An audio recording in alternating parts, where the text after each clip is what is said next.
Georgia Virtue presents the Let Me Tell You Why You're Wrong podcast.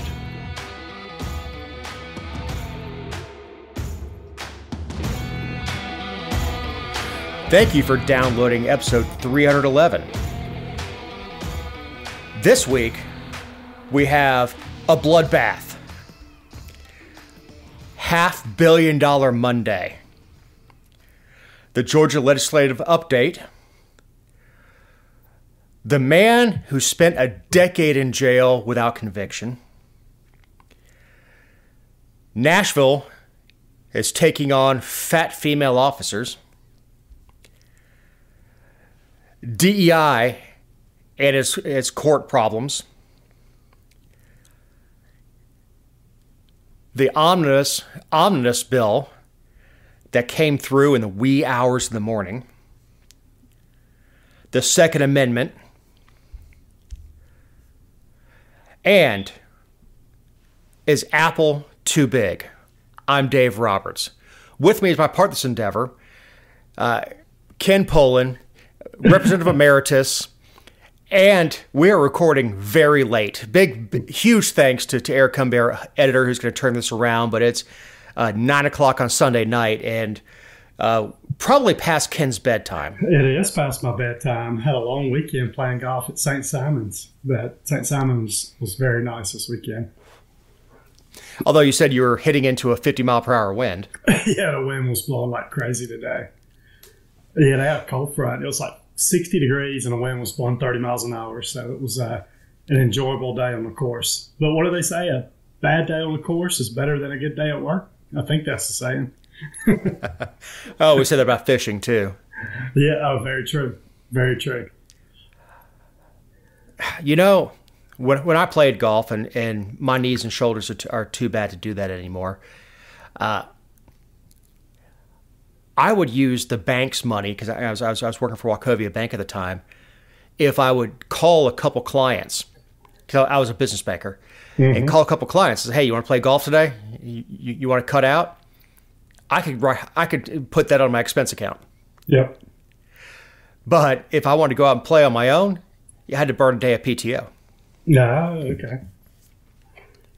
So the lesson is always take a client with you. Oh, no doubt. and let the company pay. No doubt. So did you watch any of the basketball tournament this weekend? Man, basketball is just not my thing. It's not either, but when it gets down to March Madness, it's sometimes enjoyable to watch. I know Auburn got knocked off early. If we've got any Auburn fans, they got knocked off in the first round, but I didn't think there were a lot of other upsets. I was just looking through the bracket. There were, not a ton of upsets like there usually is. Well, you know who wins the bracket every time, right? Who's that? The girl in the office that picks based on the colors of the team. Yeah, that is true. That does happen sometimes. Somehow she wins. The guy who's been watching all season and keeping notes and all that stuff, that guy gets knocked out in the first round. Yep. But the chick who's picking based on colors or how cute the coach is or how cute the players are, that chick wins. Yeah, and I saw you this weekend. You were all dolled up in your three-piece suit at the Chamber Gala up there in your neck of the woods. I was. I had to go take my suit to be taken in. I have two custom suits. That's a good problem to have. Yeah, but I have two custom suits that I got when I was way too large, and there's too much material. They'd have to be completely recut. So I had to dig up a suit that I bought off the rack, and I know how that sounds. Bought off the rack. But I had to have the jacket taken in, the pants taken in, and I talked to my mother today. She's like, "Yeah, that suit's still too big on you." Yeah, the suits look good. People used to wear the old baggy suits, but hardly anybody wears the baggy suits anymore. You got to have them cut nice and slim down through your midsection to look good. Well, I don't have a butt. I mean, I have absolute white man middle-aged disease. I've got a gut and no butt. Well, you might need to work on that. Work on my butt? Yes. Start doing some more squats? No, man. Exactly. It was the Chamber Gala. It was very nice. I was a sponsor, so I had my own table. So I had Matt Lowe and his wife, Matt being a former host of the show, and another friend of mine, Dan Roberts, and his partner, and Chad Hunton, who is running for sheriff. And Chad is a truly quality individual. The other 6 of us are not. Yeah. Nice. So apparently, I was told by my wife that I was getting evil glares from the president of the chamber because we were ignoring what was going on the stage and telling our own jokes and laughing and stuff like that. So not much has changed since high school. That's funny. And then, we usually record on Fridays, we're recording Sunday night. I don't know if you saw, but Candace Owens is no longer at the Daily Wire, which is Ben Shapiro's organization. I don't know if you've been following this, but she said a lot of things that I don't think Ben agreed with, so she's out. And then I saw that Kate Middleton has cancer. That came out late last week. Yeah, the Kate Middleton thing, to take the last first, the Kate Middleton thing, she showed a lot of class, which, of course, she, as a royal, should show class. But she really put a lot of the conspiracy theorists and stuff to shame when the way she did it. Yeah, I don't know. Look, this whole editing of her photo a couple of weeks ago, I don't know why that created such a buzz. I didn't know it was edited unless people told me, and then you had to look closely. I don't know what that was about. It's like people are just always looking for things to dump on people about. Well, William is a bald-headed, weenie-looking dude. The only way he could pull down somebody like Kate Middleton is to be a royal. Yeah, that's true. But yeah, I saw the Candace Owens stuff, and I feel like Mom and Dad are breaking up because I like Ben Shapiro. He is snarky. He's smart. I also like Candace Owens. Yep. And I hate when that stuff is public. I do too. If there's a break in, in business and they're not going to do business with each other anymore, fine. Just don't make it public because that does nothing but tarnish both of them. Don't air the dirty laundry. Yep. So, Kenny, what's a bloodbath? Well, it's something that, I don't know if you saw this, but Trump, I'm sure everybody's seen it by now at this point, but Trump, he said, he was giving a speech and he said basically China was starting to build, I'm kind of paraphrasing, but he said China was going to start building cars in Mexico and trying to import those cars into the U.S. and he was going to put 100% tariff tax on those cars coming in. And he said if Biden's elected, basically it's going to be a bloodbath for the people. And he was speaking up in, I think he was speaking in Michigan. So what he meant to say is this is going to be a bloodbath for the car industry in the United States if Biden's reelected, because he's just going to let China and Mexico import all these cars.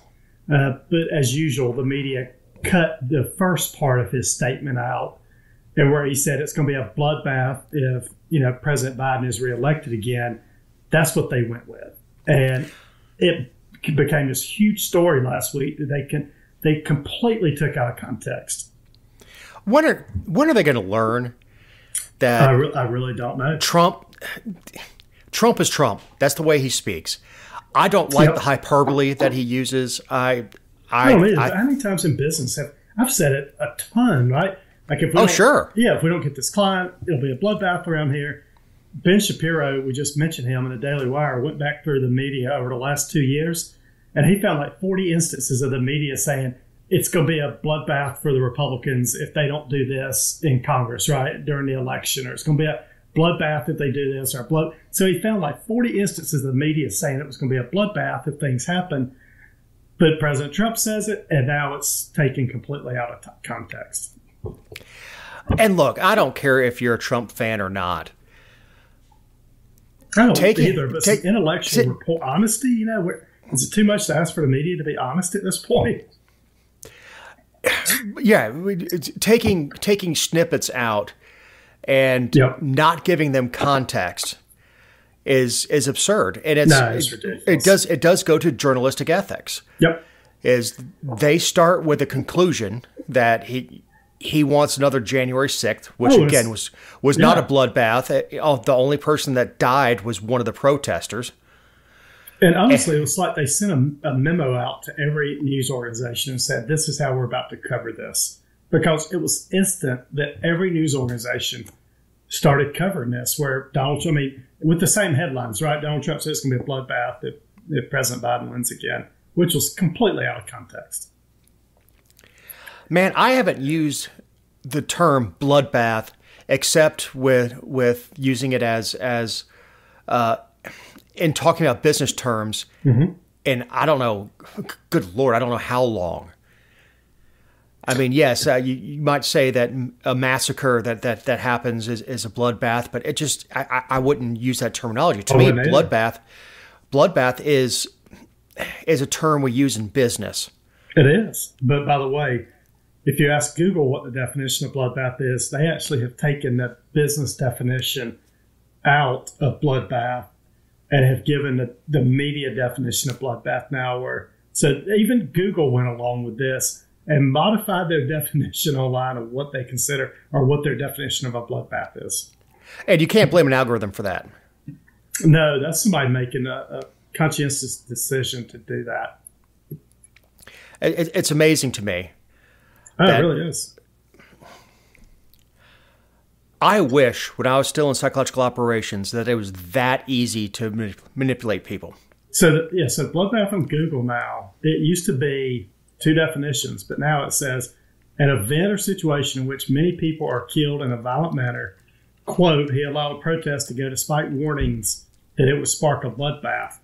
So that's the only definition, right? And before, they also had the business definition, which is a major economic disaster. That's how me and you use the word bloodbath, not in a definition that Google now has when you look it up online. So I'm just shocked that Google also went along with this craziness by altering the definition they've got. Like somebody at Google had to say, we need to alter our definition to fit with the media narrative of what's going on. That's how bad it's become. Man, if that's not election interference, I don't know what is. 100%. It's 100% election interference. You're totally right. When you start changing the definitions of terms and words, that is absolutely election interference. 100%. Yeah, it's crazy. So, speaking of a bloodbath, as the show drops, it is Trump's last day to come up with $500 billion. Yeah, and to be exact, $464 million plus some interest charges he has to come up with so he can appeal the civil fraud trial judgment that came down against him a couple weeks ago. And this is the New York State Attorney General, Letitia James, that sued Trump in civil court, not criminal court, and basically just said, he inflated the value of his property so he could get bank loans. So there's no victim here, right? It's just, and he paid back all the money. I was a banker. Yeah, I've worked in banking too. Yep. And I don't know a borrower that hasn't inflated the price of their property. I don't care if it was on the business side or on the consumer side. Well, banks let them do it also. I mean, it's not like banks don't let people get away with it so they can loan more money. They also have independent people who will go out and put a value on it. Yep. A third party that'll come out and evaluate what the property is, whether it's a business, whether it's your house. Yep. So the banks had the opportunity to go out there and view it, and they made essentially unsecured loans based on his ability to repay, which he did 100%, including interest. Mm-hmm. The banks basically said in court that no, we'd do it all over again. He was a perfect borrower. Exactly, paid back every bit of it. And it is disgusting. And she thinks she's going to take Trump Tower. She's not taking Trump Tower. Yeah, I think this is going to go up, and they're going to throw this case out. But he's got to come up with the money to appeal it at this point, and that's the problem is he doesn't have the money to appeal it. Yeah, no one's going to bond him out. Nope. So, because you were talking about $500 million. Yeah, and even look, if you're worth $10 billion, let's just say, Trump said he's worth $3 to $5 billion, somewhere in that neighborhood. But there's even people that are worth $10 billion that don't have $500 million of cash sitting around because they're asset rich, right? They've got properties all over the world, and it's not easy just to say, let's go out and sell some assets that can generate this type of cash. So he's in it. Yeah, it's garbage. Well, the reason that she's not going to be able to take his properties, and she's talking about his golf course and Trump Tower and all that stuff, is he doesn't own it alone. Yeah, right. So in order to take that judgment and take those properties, you would have to make the other borrowers whole. Mm-hmm. So with Trump Tower, it's also condos. So you have individual condo owners. Right. With the golf course, it's an ownership group. It has his name on it, but it's an ownership group. And you find, and this is not unusual, you find this with high finance all over the place, whether it's the Bank of America building in downtown Atlanta. Bank of America doesn't own that building. They have their name on it, and they have the naming rights for it, but they don't own it. It's owned by investors, and that's with an S, investors. Right. That own that building. So when you start talking about high finance, you have to understand that things aren't black and white. They aren't like Connie and I own our house. So it's not that. It's just not that simple. And when you're talking about billions of dollars, things aren't that simple. When you go and you decide to start a golf course, you may take a famous name, whatever, John Daly. I don't care. Call it John Daly's 19th hole, whatever. But he'll lend his name to it, and he'll have a certain ownership percentage. But the rest of it is funded by investors. Right. And people don't understand that, and I don't think James understands it, or she's just grandstanding, and she knows that she has no teeth on this. Yeah, I think that's what it is.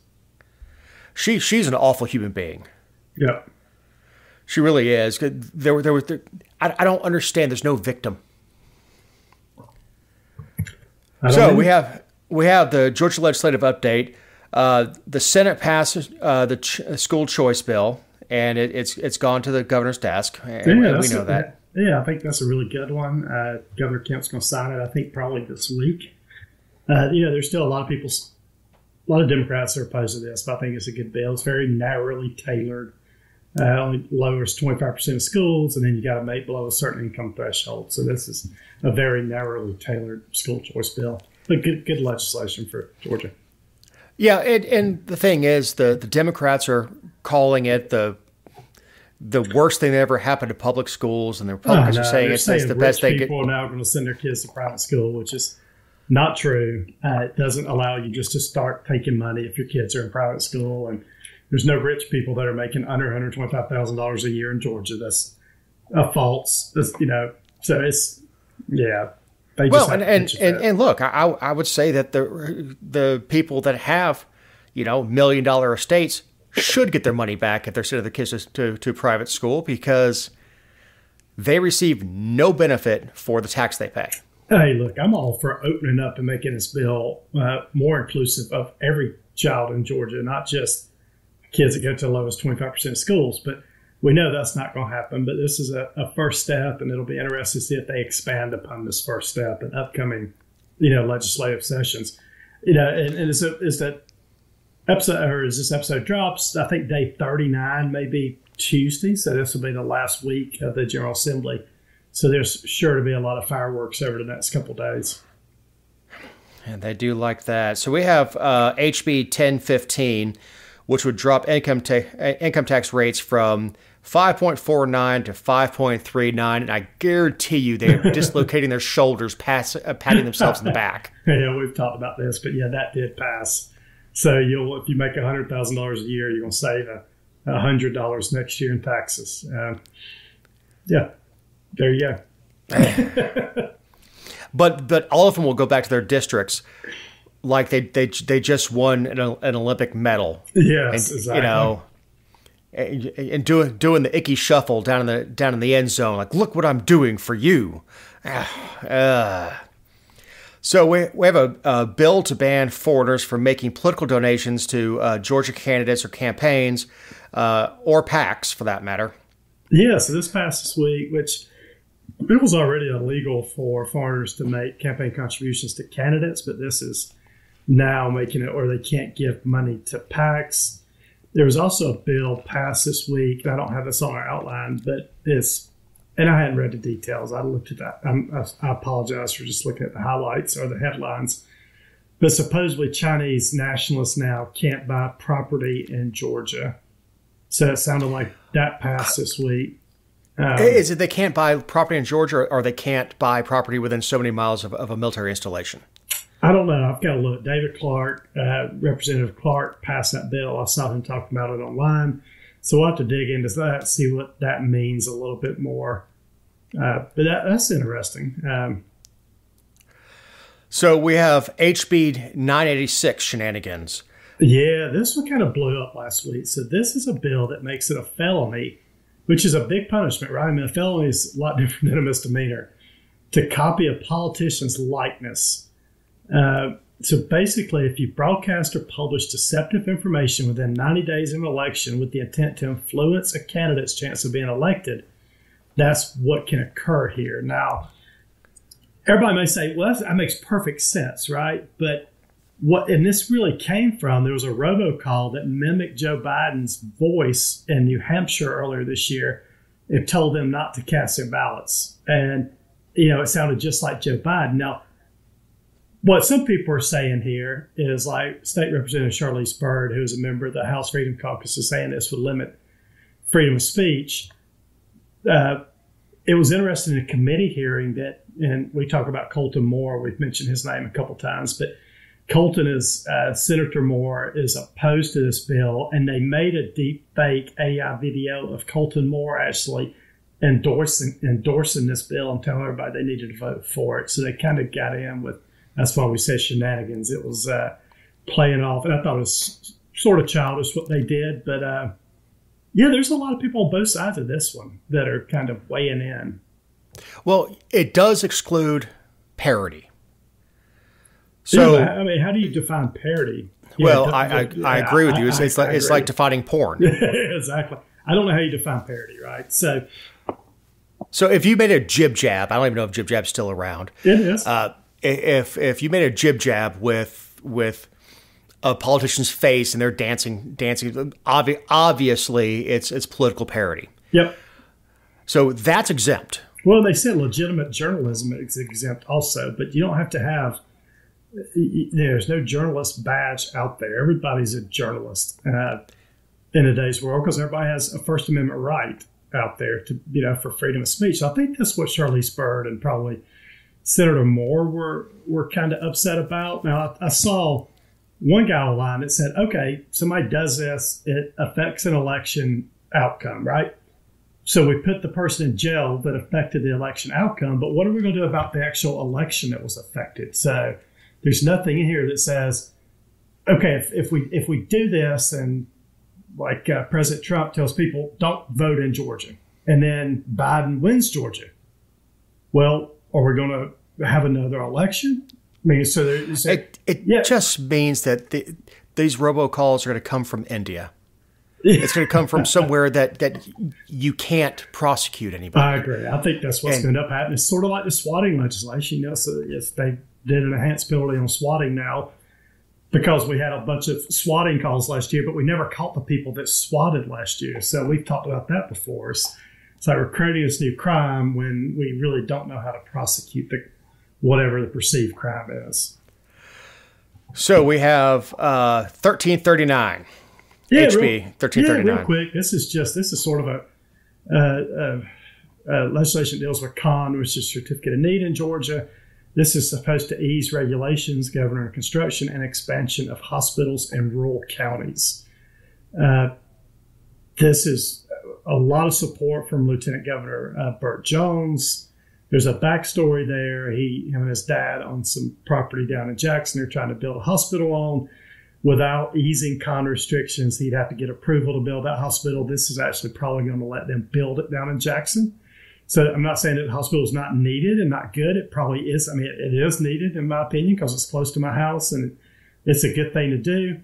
But it's interesting this legislation is going to pass and it's going to directly affect the lieutenant governor in Georgia. And there's been a lot of discussion around that. Certificate of need is one of the worst things we've ever put in. It's awful. You talk about places where Jessica Szilagyi lives, where she is an hour and a half from a hospital down in Statesboro.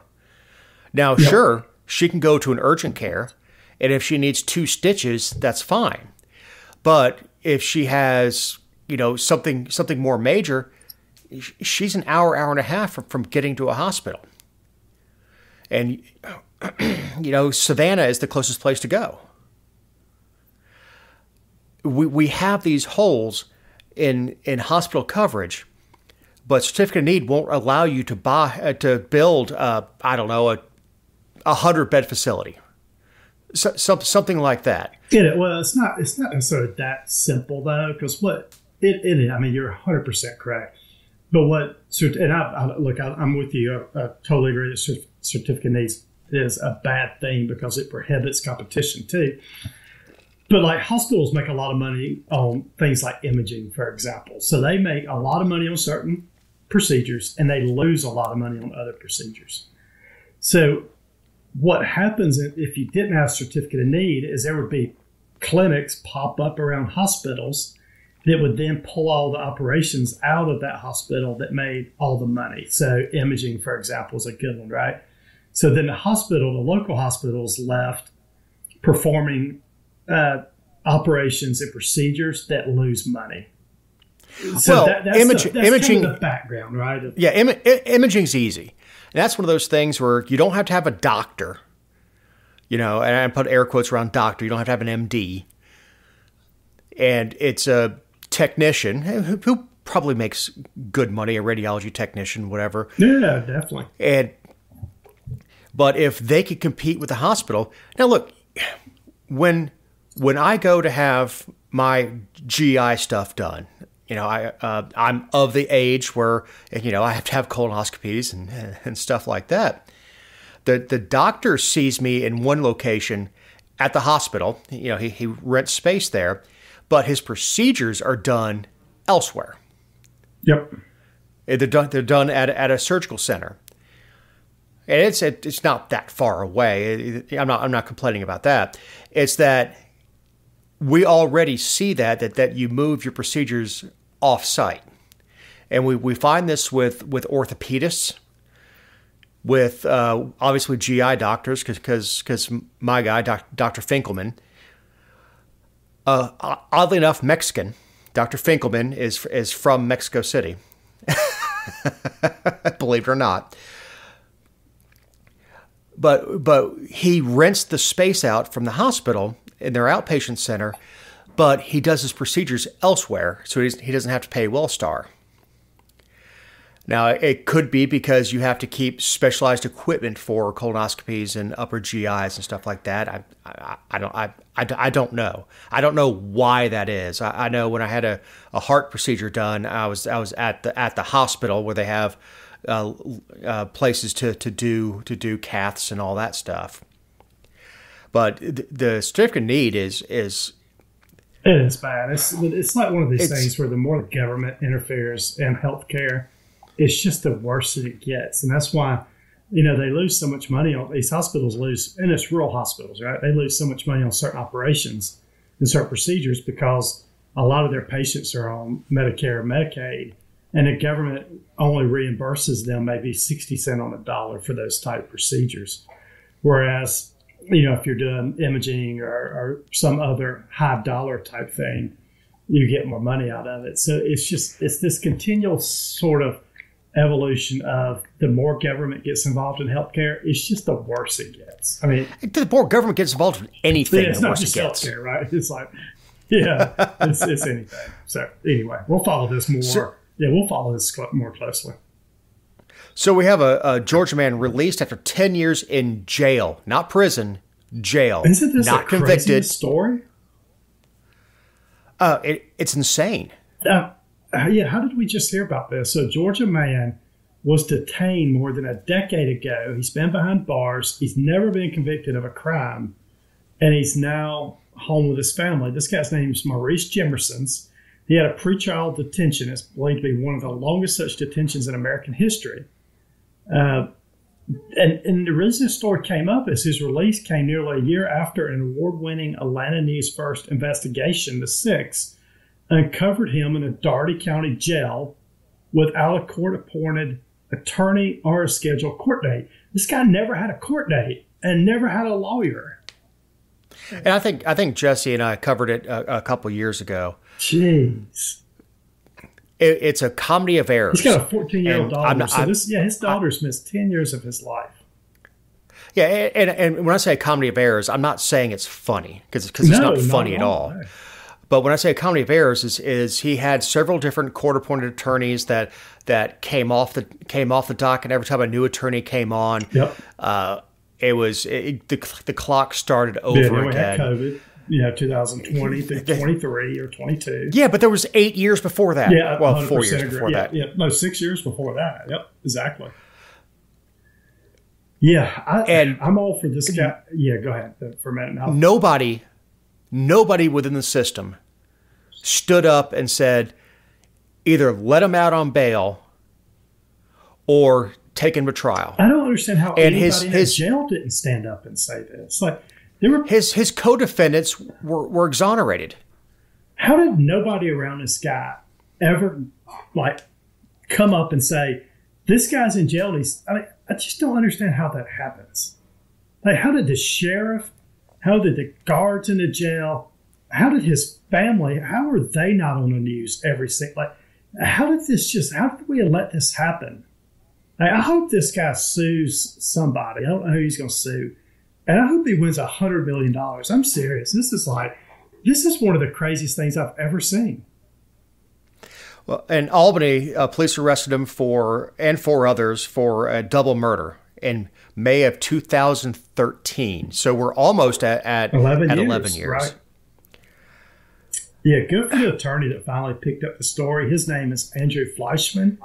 He heard about Jemerson's story on that news investigation and agreed to represent him for free and got attention brought to this and get him out of jail. I don't know how you go a decade with this. I don't either. I really don't. I don't know. I honestly just don't understand. I don't know how you in jail. Yeah, I don't get it. I don't get how you can lock somebody up for a decade. I don't either. And him not. This is something that Russia does. This is something that China does. Yeah, it's like locking them up and throwing away the keys. How does this happen? Exactly. I don't know. Now I'm not saying that you should have a trial within 3 days of being arrested. No, you have a right to have a fast trial in Georgia or a quick trial, right? A speedy trial. It's just completely slipped through the cracks. And he lost 10 years of his daughter's life. Which is one of the most... almost 11. Which is so sad that this little girl grew up to be a teenager and her dad was in jail for no reason. He's obviously lost any employment he had. How do you explain your gap in employment? Because the first thing that I'm going to look at as an employer is I'm going to look at your employment history and see a 10-year gap and say, oh, I was in jail. It's just been in jail for 10 years. There's no telling how that changed his life. I hope he comes out and does well in the future, right? That's all we can hope for is this guy reunites with his family, he does well, and somebody will take a chance on him and give him a job. Well, hopefully he was treated well in jail. Yep. And look, county jails are a lot safer than prison, especially Smith State. Yep. Is if you have somebody who's going to be there long term, they end up being a trustee. As I've heard the term house mouse, somebody goes up and cleans or whatever. It doesn't excuse it, but jailers know the good people that are in there. Yeah, that's true. and they tend to try to take as good a care of them as possible. But I got to say, even in Paulding County Jail, which is very new and very nice and all that stuff, I don't want to spend 24 hours, let alone 11 years. Yeah, me either. So Nashville, Tennessee drops physical requirements for women to be police officers. This is unbelievable. It's going to work out well, isn't it? Yeah, so they abandoned their physical test requirements and replaced the physical test requirements with an agility test. So this is their goal, to have at least 30% of women in the workforce by 2030. And by doing that initiative, they've had to change how they, the physical requirements for the people that come there. You really don't know what to say. So I've said this about a few people, including friends of mine who are in law enforcement, that if he or she were to arrest me, it would be because I allow it. Because I'm a big dude and I have experience. I can handle myself. Right. So, to lower the standards just to get more women or more black folks or more Hispanics, that's absurd, because it is a physical job. At some point in your career in law enforcement, you are going to have to tussle. Yeah, I can't play basketball because I can't jump. I can't play football because I can't run fast, and I can't play professional golf because I don't have the hand-eye coordination. I mean, men are different. We're different. I'm different than you. You're different than me. My wife can't do the same things I can do physically, and I'm not. I mean, we're all different. But police, it's just like the military. It's just like police officers. There's certain things there's certain like tests that you should just have to have, and we should say men are better for this job than women are, and that doesn't make women less valuable. It's not just that. Is you are putting their lives in danger. You are. You're putting their lives in danger. You're putting the people they work with's lives in danger, and you're putting the public's lives in danger, because they may not be able to handle the situation the same as a man can, and maybe they resort to other ways to subdue a criminal or somebody that they're with because they can't subdue somebody like a man could. Maybe it's just there's so many bad things that can come out of this. And look, 99% of the time, your law enforcement interactions are, hey, how you doing? Yes. I clocked you doing 70 and a 45. I'm gonna go run your license and then we'll talk. 99% of the time, but there is that 1% of the time that you need to be able to tussle. Yep. And trust me, I've seen some female officers that could whoop my butt, and that's absolutely fine with me. I might actually pay them extra for that. But when you're lowering standards, and I don't care about sex. Well, I shouldn't say that. But I don't care about their gender. But both parties need to be able to run a suspect down, control him. Need to be able to tussle and roll. Yeah, I mean, I agree. And you need that ability.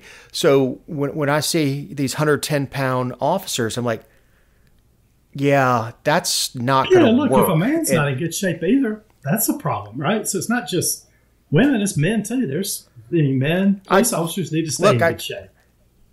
Yeah, I need a shoulder and knee replacement. Yes. I am not qualified to go back in the Army or to go and serve on any law enforcement agency. No, I'm not either. I'm just not qualified. My 2 mile went from 13 minutes at one time, and now I probably do it in half an hour. So I wouldn't be a good candidate, and I'm okay with that. I'm okay with the fact that at my age and everything else, I'm not the right guy. I don't know. This is just, it's just strange. This sort of stuff is just stupid. It's not going to help Nashville. Yeah, they probably could have been the meal. So speaking of that sort of area, we have DEI hires are not good for the Supreme Court. Yeah, this case, this kind of blew. I mean, this a lot of people were scratching their head on this last week. So this was a lawsuit. It got to the Supreme Court about combating misinformation. And this was, do private companies or do companies like Google and Twitter, and can the government work with companies like Google and Twitter to suppress speech? And, this has kind of come to a head over the last year or so, but this came off the 2020 election when the government, we've got documentation. This is not some conspiracy where, the government was working with Twitter to suppress certain stories they didn't like.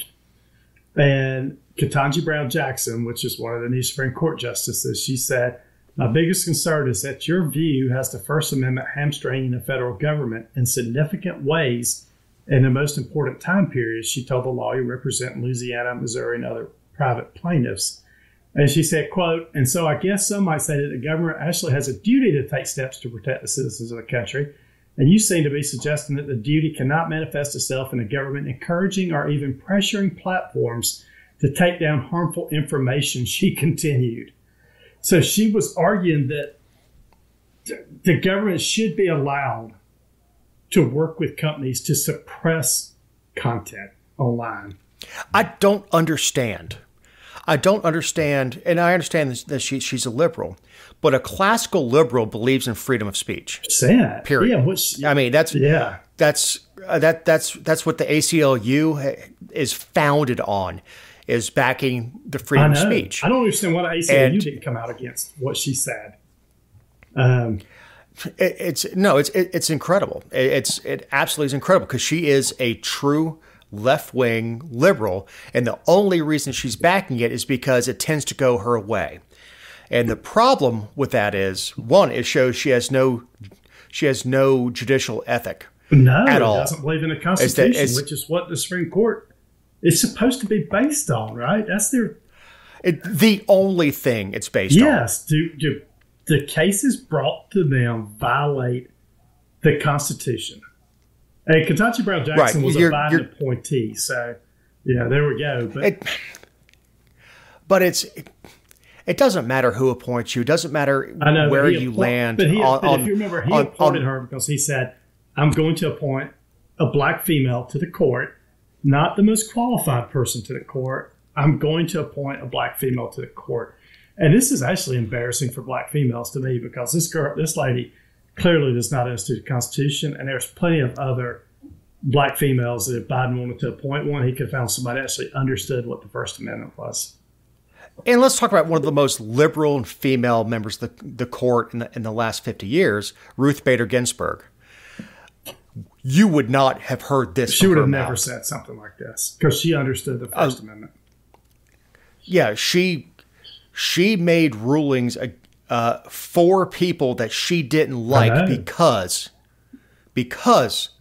it was within the Constitution. Yep. And as much as I disagreed with her on a lot of things, I respect the fact that she stuck to her guns and would vote against the party that nominated her because it shouldn't be a party that nominates you. It should just be because she could read. Yes, because she could read the damn Constitution. It's scary that this woman thinks the government seriously can work with a private company to infringe speech. And that's her view of the world. I mean, it's truly amazing. Change social media and put in newspaper. I know. And run that by the founding fathers. She thinks the government should be able to tell a newspaper what to print, what not to print. Right. Run that by the founding fathers. Crazy. All right. So we have, Lord, Republican leaders drop a 1,012-page minimus at 2:30 a.m. Yeah, this was like last Thursday night. They dropped a bill, and we were going to vote on it on Friday. Kenny, what in the hell is wrong with these lawmakers that think they could sneak stuff in at 2:30 in the morning and it not be picked up by news outlets. It's not in the old days you could do that because again, newspapers were printed at like midnight, so they could get out at 6 o'clock the following morning. So this was a technique that lawmakers would use to bury the story. Yeah, they obviously have. I mean, and good for Andrew Clyde, who is a representative from Northeast Georgia. He wrote on Twitter last week that 1,012 pages to spend $1.2 trillion of taxpayer money on disastrous policies. Congress also has a 72-hour rule that says you should have at least 72 hours to read every bill. This violated that. Guess what? The bill still passed. It passed with 286 votes in favor and 134 opposed, and the Senate passed it on Friday. This is a method. And I'll tell you, Gingrich was losing his mind over this. Yeah. And I don't disagree with him. I don't disagree with him at all. He's the one that enforced the 72-hour rule when he was Speaker. I really like Gingrich. I've met him on a few occasions. He's been super nice and gracious to me. I actually ran into him at a D.C. hotel one day. We were up there for my grandfather's funeral, and he didn't remember meeting me before. But like, hey, we're from I'm from Georgia, and he was just as nice as you can be.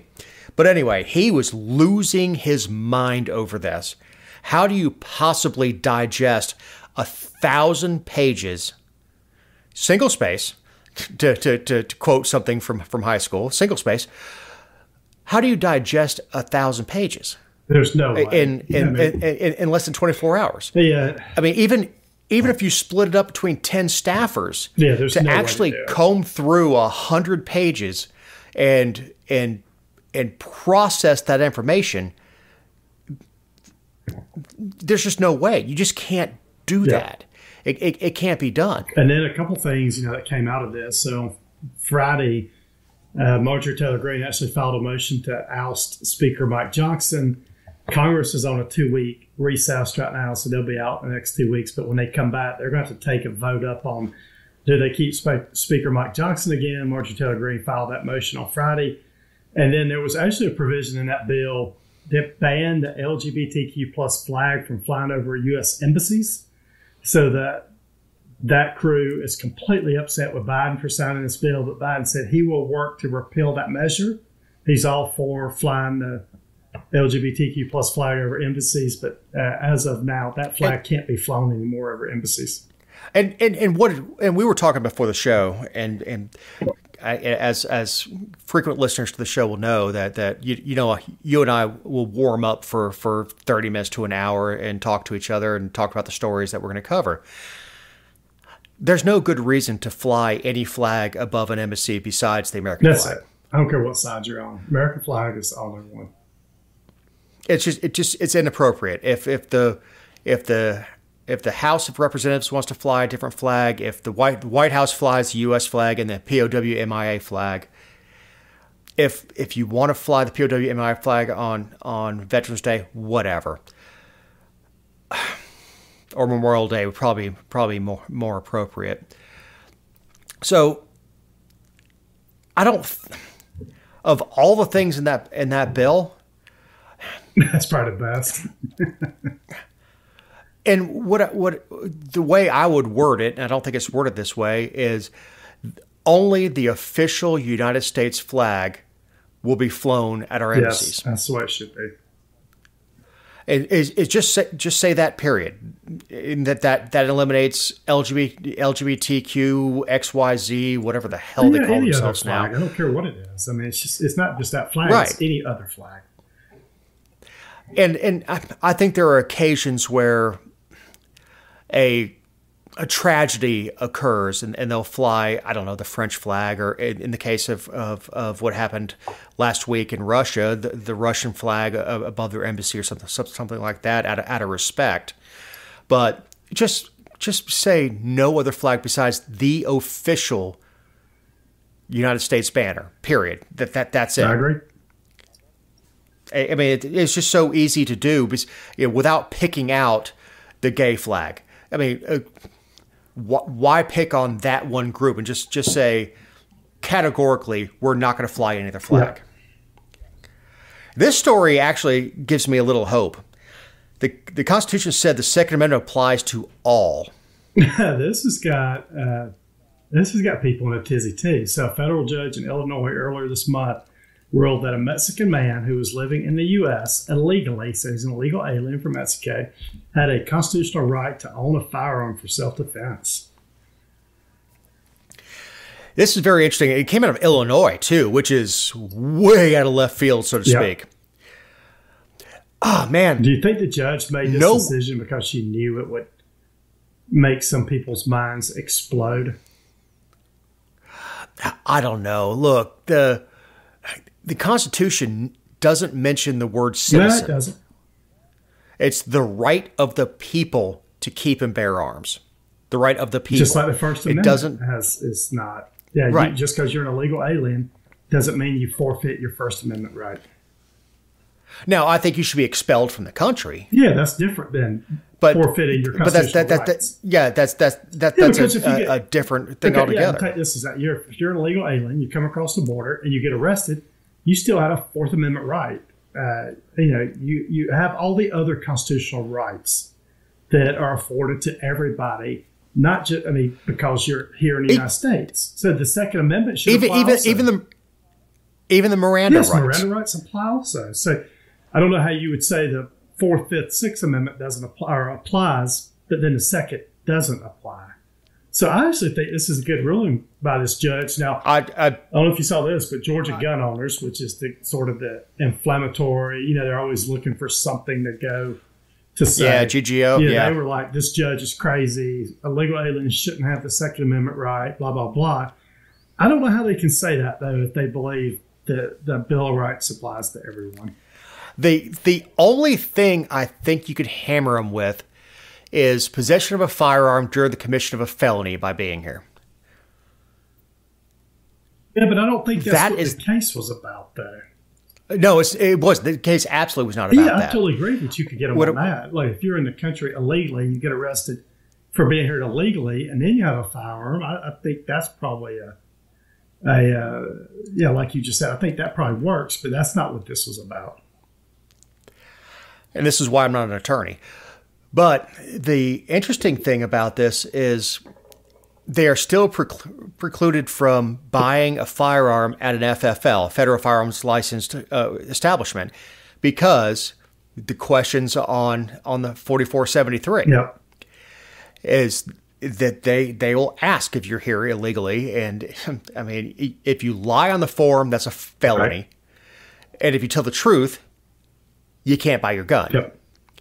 So in Illinois, it really has, because I think Illinois is a mandatory background check state. I think even if I were to sell you one of my Glocks, if I were to sell it to you in Georgia, you and I meet up, you give me money, I hand you the gun, and it's done. But in background check states, you and I would have to meet at a gun store, and they'd have to do a 4473 on it before I could transfer the firearm to you. Yep. So really, this ruling doesn't mean anything other than I think it's very, very interesting. And I think it really is making Republicans' heads explode because they want to say that they're pro-Second Amendment, i.e. GGO, but then turn around and say that it doesn't apply to him, or him. Yeah. So I think it's a really cool ruling. But this is a good time to remind you that these are our opinions and not those of anyone not on the show or any respective company for which we work, own, or otherwise associate ourselves with on a regular or irregular basis. Also, you could find other episodes and relevant stories over the GeorgiaVirtue.com. Kenny, you have the mule. Yeah, the mule this week is Planet Fitness. I don't know if everybody saw this, but there was a lady this happened up in Alaska, but there was a man that really wasn't even hiding that he was a man. He was in the Planet Fitness women's locker room shaving. So he was just standing there shaving in the female in the women's locker room. A lady in the locker room was offended. She took a picture of this guy, went to the front desk, told him there was a man and a female, in the women's locker room. They didn't ask him to leave, but they actually canceled her membership. So this woman was. Is that what it takes to get a gym membership canceled? So because anybody who's been a member of a gym knows that it's almost impossible to get the damn thing canceled. Yep. So her membership was revoked for violating the rules against photographing or making a photograph of other gym users. What was interesting here is the Planet Fitness stock went from $66.92 to $56. So it went down over 10% in a day after this news came out, because there's been mass cancellations. Damn near 20%. Yep. And Planet Fitness hasn't come out. They actually came out and reiterated their thing that says you can go in whichever locker room that you want to go into in regards to how you identify. So they didn't come out. I mean, this is the deal. They didn't come out and have a discussion with the guy, right? They penalized the woman that felt unsafe in the bathroom, in the locker room. She takes a photo and they drop her membership. So there's people that are really starting to. This is another Bud Light moment now for Planet Fitness. This is just nuts. I mean, it really is. What the hell was he shaving? He was shaving his face. Yeah, he was shaving his face. Well, man, look. First of all, I didn't know that was an option. I didn't know it was an option to go hang out in the ladies' locker room. Not that I'd ever want to, but I didn't know that was an option. I know I wouldn't, but the humor side of me, like, I didn't know that was an option. I could just go change with a bunch of naked women. Like, first of all, who the hell changes or shaves at the gym? You use the locker room and you get out of your street clothes into your workout clothes. This guy had a beer. Go work out. I'll say this is not. Yeah, this is not your typical guy that's dressing like a female. This looked like me or you. He's shaving his face with a beer belly. What are you saying about me? Up in Alaska. So, yeah, I mean, Planet Fitness stock has tumbled. It's going to be interesting to see how they recover from this. But they are not backing down from their policy. All right, so we have the DOJ is suing Apple for having an awesome product. This is nuts. Yeah, they went around and they targeted. I mean, they're targeting all kind of people, right? They've gone after Elon Musk. They're going after Apple now. They say basically the iPhone ecosystem is a monopoly that drove its, quote, astronomical valuation at the expense of consumers, developers, and rival phone makers. So the department, it's like you receive a text message. If, from a Droid, it looks different. If you see a video from a Droid, it looks different. It doesn't look like a iPhone video that was taken. So they're looking at potentially breaking up Apple, which is just amazing. I mean, it really is. The Department of Justice, it feels like it's so corrupt now after going after. They're going after Trump. They're going after Apple. They've gone after Elon Musk. They just continue to go after these companies, and I'm just not sure why. I don't. They're anti-capitalist. They're totally anti-capitalist. Apple is a true American success story. Oh, yeah, it was started in a garage. It was. Programmers sat in a garage and created the first Apple computer. Yep. And I'm not saying I love everything Apple does. I don't. But they are an absolute American success story. They are. And if you watch that movie about BlackBerry and RIM, I don't know, I think I've told you about this, but if you ever watch that movie, because everybody had a BlackBerry, 10 years ago, 15 years ago? And then all of a sudden, Apple was already around with the computer and everything. But as soon as they came out with the phone, like BlackBerry was not existent literally a week later. I mean, this. Yeah, I was at a 4th of July party the first time I saw an iPhone. It was the iPhone 1. And dude was hanging out with us. We're out in the street at a party, standing around a fire pit. And he pulls us out of his pocket and shows me. I'm like, that's amazing. I know. I bought my wife the one that played the music years and years ago, probably 15, 16 years ago. What was the first little music player called that they had? The iPod? Yeah, it wasn't a phone yet, but it was just a little iPod that you could download. Well, they had the real small ones, right, that you could clip on your belt buckle that had all your music on it. And then they had different versions, but hers was the one that you could download games on and play. It was actually the touchscreen, like first edition. Oh, I remember carrying CDs around, and before that, cassettes. Yes, I mean, do you remember having the suitcase or the briefcase full of cassettes? Yep. I know we're dating ourselves here, Kenny. I also remember carrying around music on a jump drive. Oh yeah, you know, a side drive that back when what was the name of that service? I can't remember the one that got shut down because it was pirating music. But I remember downloading music off of that and putting it on this drive that you could plug into your computer and play. And with Apple now, I mean, I've got navigation, I've got music. If I'm just thinking about a song driving around my truck, I can hit the button and say, "Hey, really play." I don't know, Escape song, which is the Pina Colada song by Rupert Holmes. I can say, "Play Escape" by Rupert Holmes, and it pops up immediately. It's amazing. It is. It's incredible. And because they create a superior product, the DOJ wants to shut them down. And I honestly think it is a concerted push towards socialism. I agree. Take these companies down a peg. Is start slashing them apart, and it's I believe it's a concerted effort to get rid of capitalism. Yep. All right, Kenny, as we're running long, do you have any closing thoughts? I don't know if I got any this week. Well, it'll be interesting to see what comes out. We'll have to update everybody next week on the last couple of days of session, so that'll be cool to see what comes out. It's always a wild and crazy week for legislators. They'll work long days the next couple of days, so we'll see what comes out. "Quote unquote" work. Yeah, but definitely we'll see what comes out of the House and Senate this week for Governor Kemp to sign. Yeah, for CNADA. Yep. Again, like and share us on the socials. Inflict us on your friends. Big thanks to Eric Cumby, who doesn't have much time to turn this damn thing around before it drops at midnight as we're closing out after 10 o'clock at night. But big thanks to Eric Cumby. Big thanks to Ken Poland, who was very tolerant. Our normal recording time, my phone was going nuts, and I just couldn't get to it. But big thanks to him to staying up past his bedtime. He's going to go have a glass of warm milk now and a cookie, go to bed. I'm Dave Roberts. Have a great week.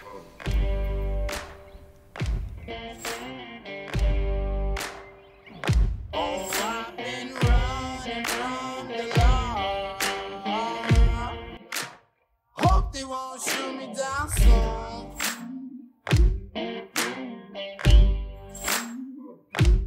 They've been gone a sleepless night. Try to catch me howling at the moon.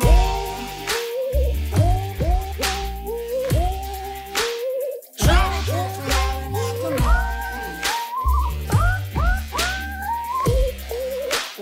Try to catch me howling at the moon. Try to catch me howling at the moon.